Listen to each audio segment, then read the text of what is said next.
அன்பிற்குரிய மாதா தொலைக்காட்சி நேயர்களே, இன்று நாம் சந்திக்கவிருக்கும் ஆலயம்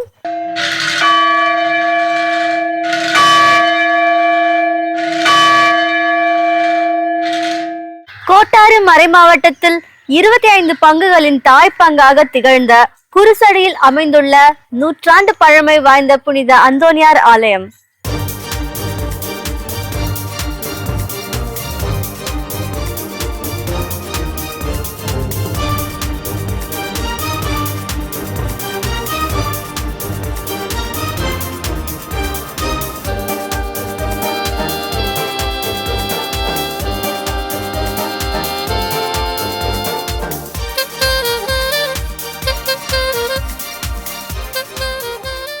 கன்னியாகுமரி மாவட்டம் நாகர்கோவில் நகராட்சிக்கு உட்பட்ட எல்லை பகுதியில் அமைந்துள்ளது குருசடி. கன்னியாகுமரி மாவட்டத்தில் முதல் முறையாக பெண்களுக்கென தொடங்கப்பட்ட ஹோலி கிராஸ் மகளிர் கல்லூரி மற்றும் பள்ளிக்கூடங்கள் அமைய பெற்று ஒரு கல்வி கோட்டமாக திகழ்கிறது குருசடி. ஆரம்ப காலகட்டத்தில் குருசடி மற்றும் மந்தங்காடு ஆகிய பகுதிகள் பஞ்சவங்காடு என்ற பெயரிலேயே அழைக்கப்பட்டது. இன்றைக்கும் புனித அந்தோனியார் ஆலய திருவிழா விளம்பரங்களில் பஞ்சவங்காடு என்றே குறிப்பிடப்படுகிறது.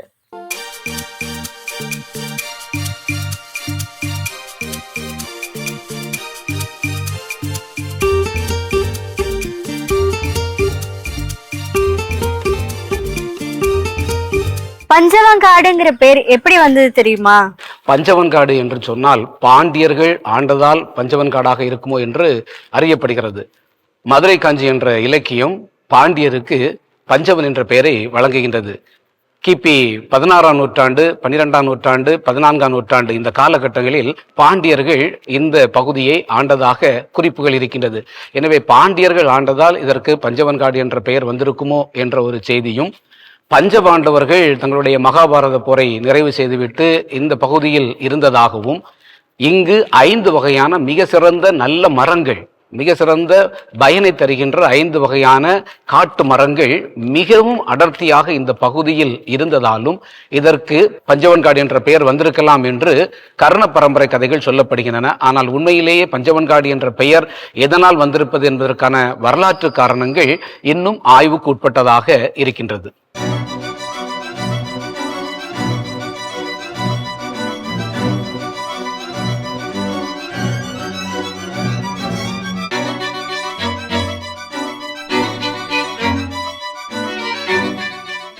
இப்ப நான் நின்றுட்டு இருக்க இந்த இடம் நூற்றாண்டு பழமை வாய்ந்த பாரம்பரியம் மிக்க இடம். குருசடி பங்கு வரலாற்றுக்கு அடித்தளமிட்ட ஒரு முக்கியமான இடம். குருசடி புனித அந்தோனியார் ஆலயம் அமைந்துள்ள பகுதி சுமார் 300 ஆண்டுகளுக்கு முன்பு பஞ்சவன்காடு என்று அழைக்கப்பட்டது. இந்த பஞ்சவன்காடு பிராமணர்களுக்கு சொந்தமானதாக இருந்தது. அதனை ஒட்டி தென்பகுதியில் திருவனந்தபுரம் முதல் திருச்செந்தூர் வரை செல்கின்ற மங்கம்மாள் சாலை சென்றது. இந்த சாலை இருபுறமும் ஆலமரங்கள் நின்றன. ஒரு கிணறும் இருந்தது. ஆகவே சாலை மண்டபம் இருந்தது. அந்த சாலை மண்டபத்தினரே மீன் சந்தை கூடியது. கடலோர கிராமத்திலிருந்து மீனவ பெண்கள் மீன்களை விற்றுவிட்டு இரவு வீடு செல்ல முடியாத காலகட்டங்களில் இந்த ஆலமரத்தின் மூட்டில் தங்கியிருந்தனர்.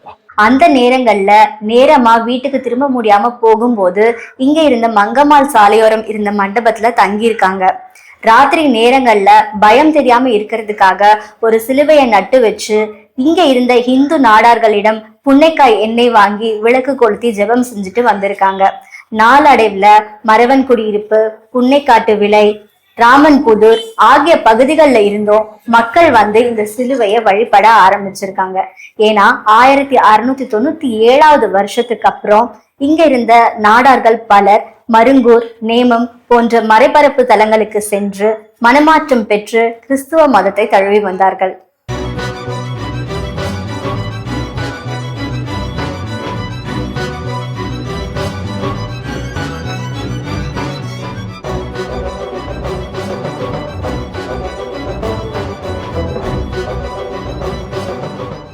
அன்றைய காலகட்டத்துல மருங்கூரும் நேமமும் இயேசு சபையுடைய மறைபரப்பு தலமா இருந்தது.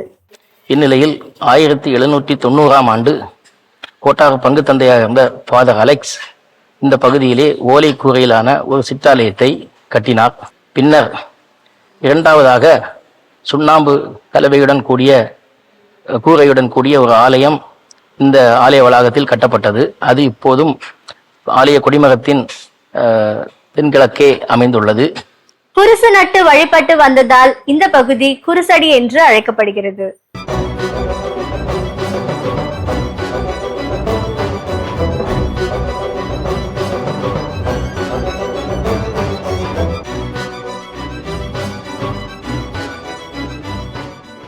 ஆயிரத்தி 825 ஆண்டு வாக்கில் ஒரு ஆலயம் கட்டப்பட்டது. அந்த ஆலயமானது இப்போது உள்ள ஆலயத்துக்கு முன்பகுதியிலும் கொடிமரத்துக்கும் பின்பகுதியிலுமாக அமைந்திருந்தது.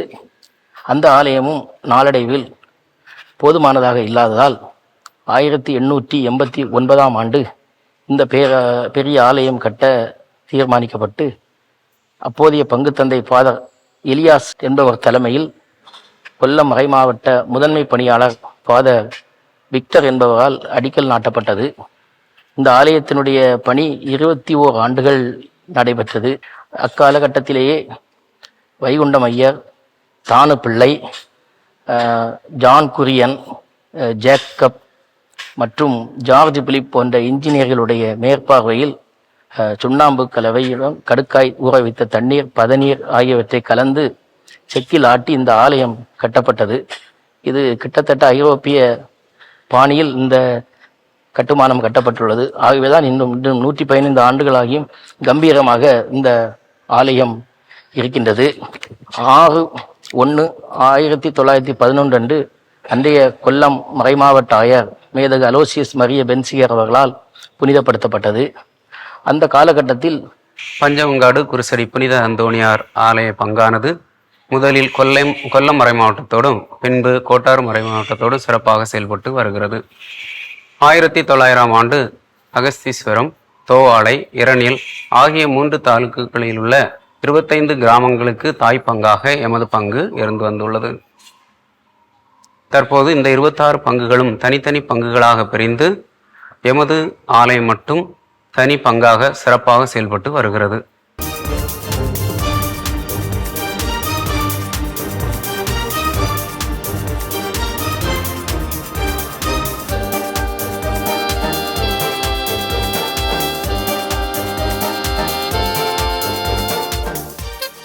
இந்த ஆலயத்தின் சொத்துக்களை பொறுத்தமட்டில் பல பக்தர்கள் இந்த புனிதரின் மீது உள்ள நம்பிக்கையால் பல சொத்துக்களை இந்த ஆலயத்துக்கு தானமாக கொடுத்துள்ளனர். இந்த கன்னியாகுமரி மாவட்டத்தில் இந்த ஆலயத்துக்கு இருப்பது போன்ற சொத்துக்கள் வேறு எந்த ஆலயங்களுக்கும் இல்லை. அந்த அளவுக்கு பக்தர்கள் நமது புனிதர் மீது உள்ள நம்பிக்கையில் கொடுத்துள்ளனர். இந்த சொத்துக்கள் இன்று ஏராளமான கான்வென்ட்டுகள், பள்ளிகள், அரசு அலுவலகங்கள், அரசு குடியிருப்புகள் போன்றவைகள் அமைந்துள்ளன. இந்த ஆலயத்தினுடைய வளர்ச்சிக்கு பெரிதும் துணை நின்றது இந்த ஆலயத்தினுடைய நிர்வாகத்தின் கீழ் அமைந்திருந்த பள்ளிகள். தொடக்க காலத்திலிருந்து 5 பள்ளிகள் இந்த ஆலயத்தின் நிர்வாகத்தின் கீழ் இருந்தன. இப்படி 5 பள்ளிகள் இருந்தால் இந்த பகுதி மக்கள் கல்வி கற்று தன்னுடைய வாழ்க்கையை முன்னேற்றுவதற்கு இந்த ஆலயம் மிகவும் சிறப்பாக பணி செய்துள்ளது. மேலும் இந்த கார்மல் மேல்நிலைப் பள்ளி தொடங்குவதற்கு இந்த ஆலய நிர்வாகத்தினர் கடுமையாக உழைத்து கொல்லம் மறை மாவட்டத்துடன் இணைந்து இந்த கார்மல் மேல்நிலைப் பள்ளி 1922 ஆண்டு இங்கே தொடங்கப்பட்டது. 1961 முதல் 1971 வரை நம்முடைய ஆலயத்தின் பங்கு தந்தையாக பணியாற்றியவர் ஃபாதர் அந்தோணிமுத்து அவர்கள் மிகச்சிறப்பாக அந்த பங்கிலே பணியாற்றினார்கள். அவருடைய பணிக்காலத்தில்தான் நம் இந்த குருசடி ஊரிலே திருச்சிலுவை கல்லூரியானது தொடங்கப்பட்டது. அவர் பின்னாளில் வேலூர் மறைமாவட்ட ஆயராக தேர்வு செய்யப்பட்டு வேலூர் மறைமாவட்ட ஆயராக பொறுப்பேற்று மிகச்சிறப்பாக பணியாற்றினார். இந்த அளவுக்கு பல்வேறு சிறப்புகளை கொண்டதுதான் இந்த குருசடி புனித அந்தோணியார் ஆலயம்.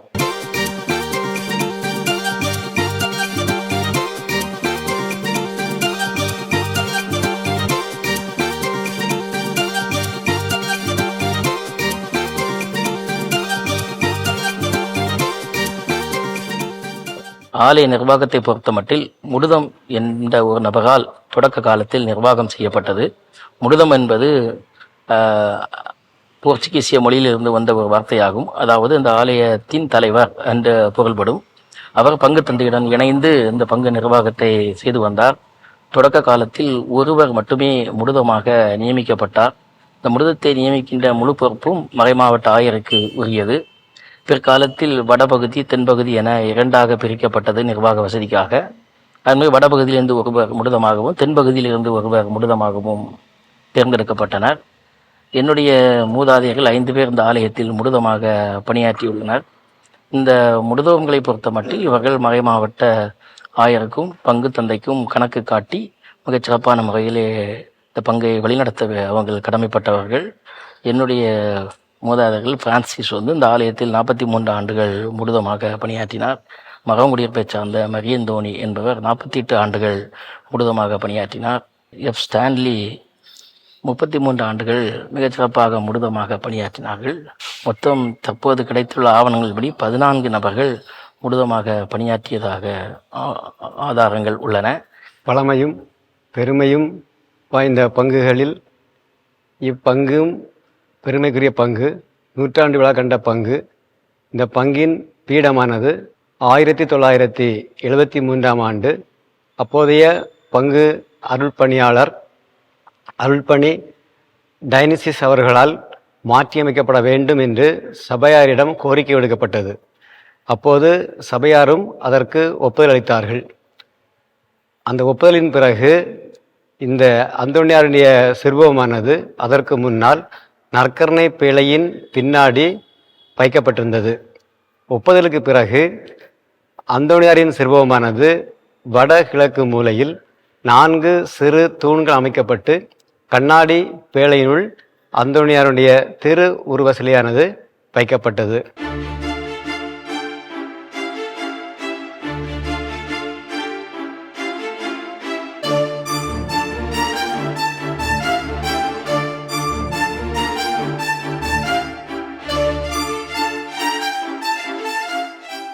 ஆலயத்தின் பீடம் 3 முறை மாற்றி அமைக்கப்பட்டுள்ளது. தற்போது நாம் பார்த்து கொண்டிருக்கும் தேக்கால் ஆன இந்த அழகிய பீடம் 3வது முறையாக மாற்றி அமைக்கப்பட்டது.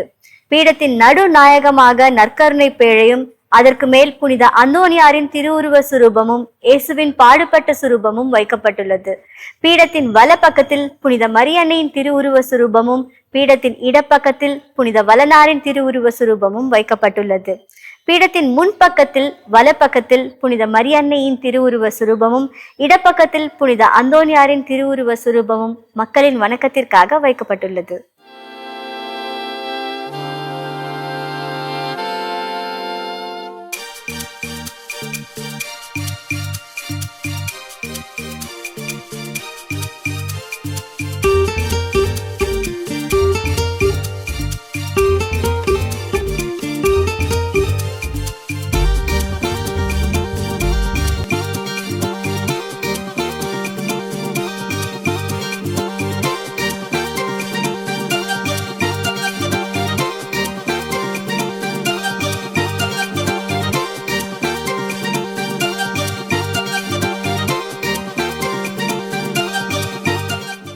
ஆலயத்தின் உள்ளே இரு பக்கங்களிலும் சிலுவை பாதையின் 14 நிலைகளும் புனிதர்களின் திருவுருவ சுரூபங்களும் வைக்கப்பட்டுள்ளன.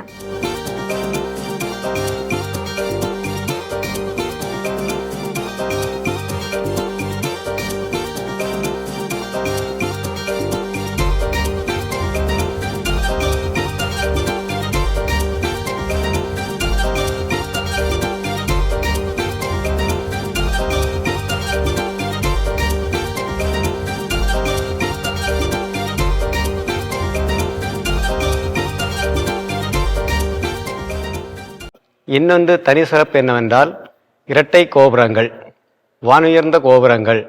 இந்த கோபுரத்தில் 2 மணிகள், மொத்தம் 3 மணிகள் இருக்கிறது. வடக்கு புறத்தில் உள்ள பெரிய மணியானது சுமார் 450 கிலோ எடை உடையதாகும். தெற்கு பக்கம் இருக்க கோபுரம் 2 மணிகள் இருக்கிறது. இந்த மணிகள் 3மே ஜெர்மனியிலிருந்து கொண்டு வரப்பட்டது. இதற்கு 3 மணிகளுக்கும் பெயர்கள் உண்டு. ஒன்று புனித அந்தோணியார் மணி என்றும், இன்னொன்று புனித சவேரியார் மணி என்றும், இன்னொன்று செயின்ட் தெரசா மணி என்றும் அழைக்கப்படுகிறது. இந்த 3 மணிகளையும் 1911ஆம் ஆண்டு கொல்லம் ஆயர், மேதகு ஆயர் மரிய அலோசியஸ் பென்சியர் அவர்களால் ஜனவரி 5ஆம் தேதி 1911ஆம் ஆண்டு ஜனவரி மாதம் 5ஆம் தேதி மாலை சுமார் 5 மணி அளவில் அர்ச்சிக்கப்பட்டு மக்களின் பயன்பாட்டுக்கு கொண்டு வரப்பட்டது. ஆலயத்தின் வடக்கு பக்கம் உள்ள பெரிய மணியானது எல்லா நாட்களிலும் அடிக்கப்படும். மாலை காலை திருவிழா திருப்பலி எல்லா நேரம் அடிக்கப்படும். தெற்கு பக்கம் உள்ள கோபுரத்தில் உள்ள 2 மணிகள் இவை திருவிழாவின் போது முதல் நாள் கொடியேற்றத்தின் போதும் 9ஆம் நாள் 10ஆம் நாள் தேர்ப்பம் நடைபெறும் போதும் இந்த 2 மணிகளும் சேர்த்து ஆக 3 மணிகளும் மொத்தமாக ஒலிக்கும். கேட்பதற்கே மிக பிரம்மாண்டமாக இருக்கும்.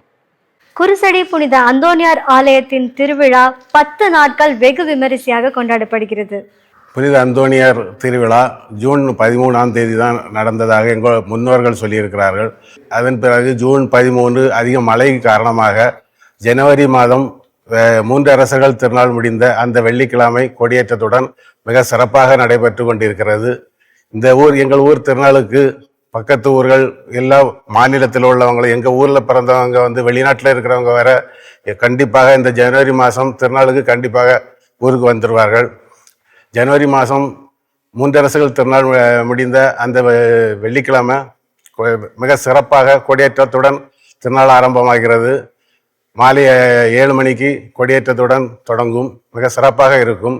2வது திருவிழா அன்று அன்பிய ஒருங்கிணைப்பு கூட்டங்களும் திருநாள் சிறப்பிப்பார்கள். 3ஆம் திருநாள் மறைக்கல்வி மன்றத்தார் சிறப்பிப்பார்கள். 8ஆம் திருநாள் அன்று நற்கரணை பணி மிக சிறப்பாக ஊரில் உள்ள ஆலயத்தை சுற்றி 4 மூலைகளிலும் அலங்கரித்து சிறப்பாக நடைபெறும். அதில் எல்லோரும் பங்கேற்பார்கள். 9ஆம் திருநாள் அன்று காலையில் சிறுவர்களுக்கான புதநன்மை திருப்பலியும் மாலை ஆராதனையும் அதைத் தொடர்ந்து தேர்ப்பவனி இரவு 10 மணிக்கு தொடங்கும். இது 10 மணி முதல் காலை 4 மணி வரை தேர்ப்பவனி நடைபெறும். தேர்ப்பவனி முடிந்தவுடன் காலை 5 மணிக்கு ஒரு திருப்பலியும் பின்னர் 6 மணிக்கு திருவிழா சிறப்பு திருப்பலியும் 9 மணிக்கு வெளியூர் வாழ் நம்மூர் மக்கள் திருப்பலியும் சிறப்பிப்பார்கள். 11 மணிக்கு ஆங்கில திருப்பலியும் நடைபெறும். அதன் பின்பு மாலை 3 மணிக்கு தேர்ப்பணி தொடங்கும். தேர்ப்பவனி கிட்டத்தட்ட இரவு 10 மணி அளவில் முடிவடையும். அதை தொடர்ந்து கொடியிறக்கமும் கொடியிறக்கத்தை தொடர்ந்து ஆசீர்வாதமும் நடைபெறும். இத்துடன் திருநாள் இனிதே முடிவடையும். 9ஆம் திருவிழாவுக்கும் 10ஆம் திருநாளுக்கும் அந்தோனியாரின் திருப்பண்டம் முத்திசைக்கு கொடுக்கப்படும். இதை நடத்துபவர்கள் பாம்பு நிலையை சேர்ந்த கப்பிச்சன் சபை சகோதரர்கள் வந்து நடத்தி தருவார்கள்.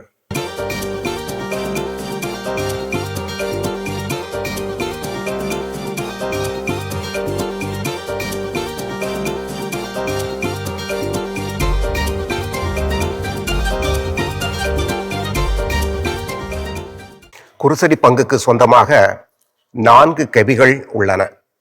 கோவிலுக்கு கிழக்கு பக்கம் 2ம் வடக்கு பக்கம் 2ம் உள்ளன. முதலில் கோவிலுக்கு பக்கத்தில் கிழக்கு பக்கத்தில் அமைந்திருக்கின்ற குருசடியின் பெயர் தூய அந்தோனியார் குருசடி அல்லது அந்தோனியார் கெபி என்று அழைக்கிறார்கள்.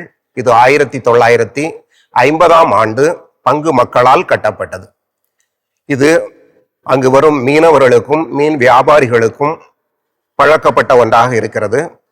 அங்கு மீன்கடைக்கு வருகின்ற மக்கள் தினசரி வழிபட்டு செல்லுகின்றார்கள். அதற்கு சற்று அப்பால் ஒரு 1/2 கிலோமீட்டர் தாண்டி கிழக்கு பக்கத்திலே இருக்கக்கூடிய கெபியின் பெயர் தூய மிக்கேல் அதிதூதர் கெபி. அது அங்கு வசிக்கக்கூடிய தோமையார் அன்பிய மக்களால் கட்டப்பட்டது.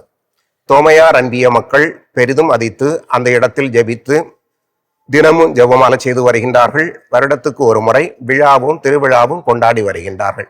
வடக்கு பக்கம் கோயிலுக்கு அருகாமையில் தூய யூதா ததையு கெபி இருக்கிறது. இது 1961ஆம் ஆண்டு யூதா அன்பியத்தில் அப்பொழுது இருந்த திரு ராசையா என்பவருடைய முயற்சியால் கட்டப்பட்டது. இதுவும் அந்த மக்களால் பெரிதும் மதிக்கப்பட்டு போற்றப்பட்டு அங்கும் ஜெபமாலையும் ஜெபங்களும் நடந்து வருகின்றன. அதற்கு வடக்கே வேளாங்கண்ணி அன்னை கெபி உள்ளது. அது இதற்கு முன்னால் மரிய ஜான் ஜோசப் என்பவருக்கு சொந்தமாக இருந்தது. அவர் 2018ஆம் ஆண்டு கோவிலுக்கு அதை தானமாக கொடுத்துள்ளார்.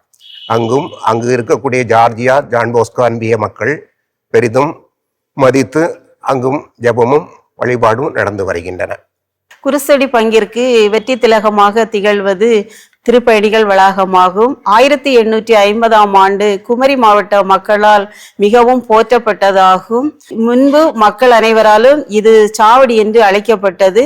இங்கு பல பங்குகளில் உள்ள மக்கள் கூட்டமாக வந்து சமைத்து சாப்பிடுவதும் பல நோயாளிகள் இங்கு வந்து தங்கி குணமடைந்து செல்வதுமாக இருந்தது.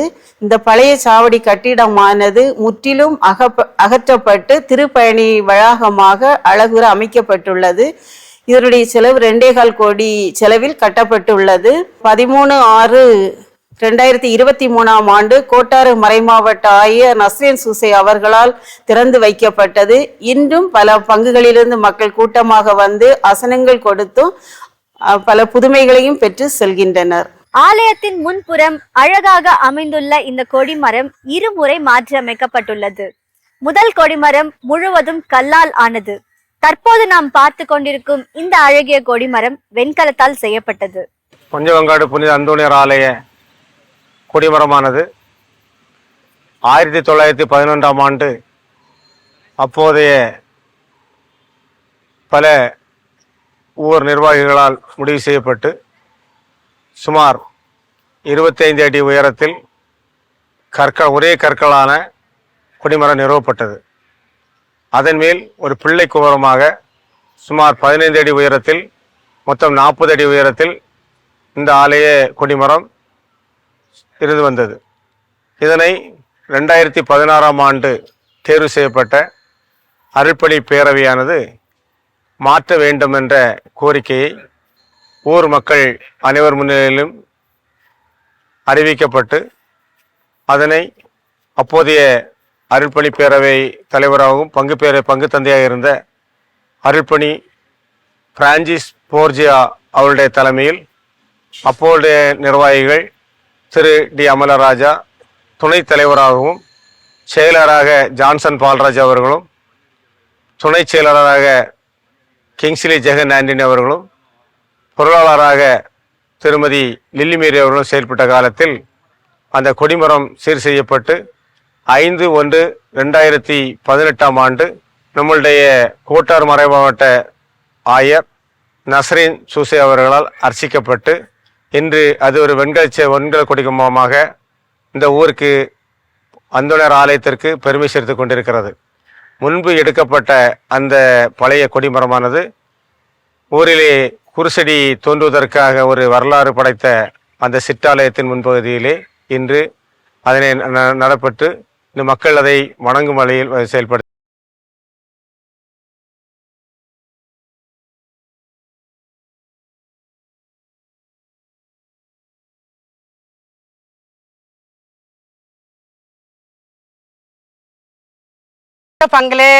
பங்கு உறுப்பினராக உள்ளவங்க.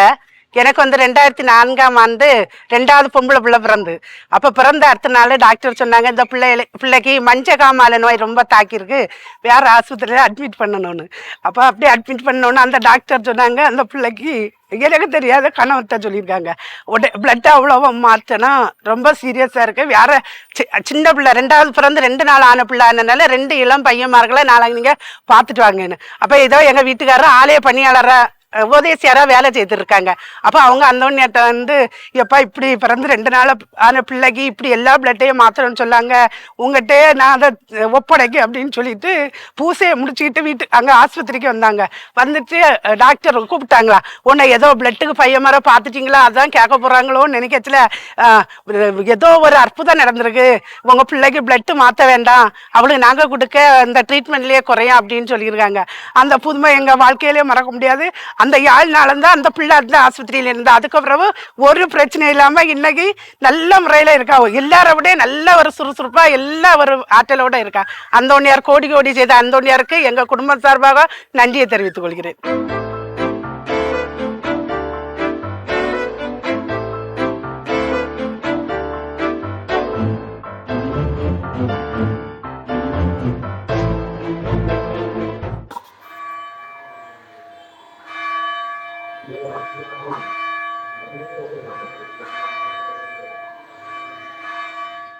புனித அந்தோணியார் ஆலயத்தில் தினமும் காலை 6 மணிக்கு திருப்பலி நடைபெறுகிறது.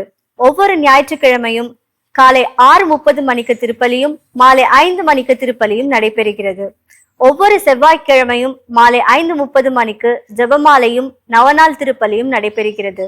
மாதத்தின் 3வது ஞாயிற்றுக்கிழமைகளில் ஆங்கில திருப்பலி நடைபெறுகிறது. மாதா தொலைக்காட்சி நேயர்களுக்கு என்னுடைய வணக்கங்களும் வாழ்த்துக்களும். ஆலயம் அறிவோம் நிகழ்ச்சி வழியாக மறைபரப்பு பணியை செய்து கொண்டிருக்கின்ற மாதா தொலைக்காட்சி நிறுவனத்திற்கு என்னுடைய மனமார்ந்த பாராட்டுகளையும் வாழ்த்துக்களையும் தெரிவித்துக் கொள்கிறோம்.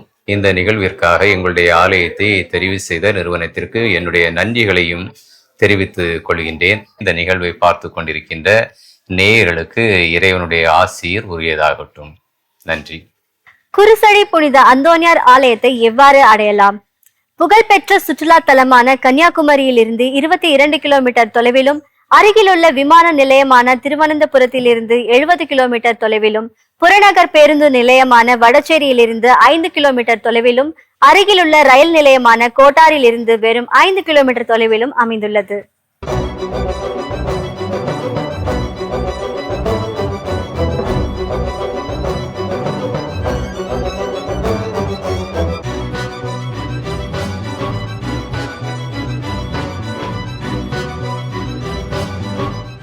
நம்பிக்கையோடு வந்து வேண்டுபவர்க்கு எண்ணற்ற புதுமைகளை தினம் செய்யும் கோட்டாறு மறைமாவட்டம் குருசடியில் அமைந்துள்ள 100 ஆண்டு பழமை வாய்ந்த புனித அந்தோனியார் ஆலயத்திற்கு நீங்களும் வாருங்கள்.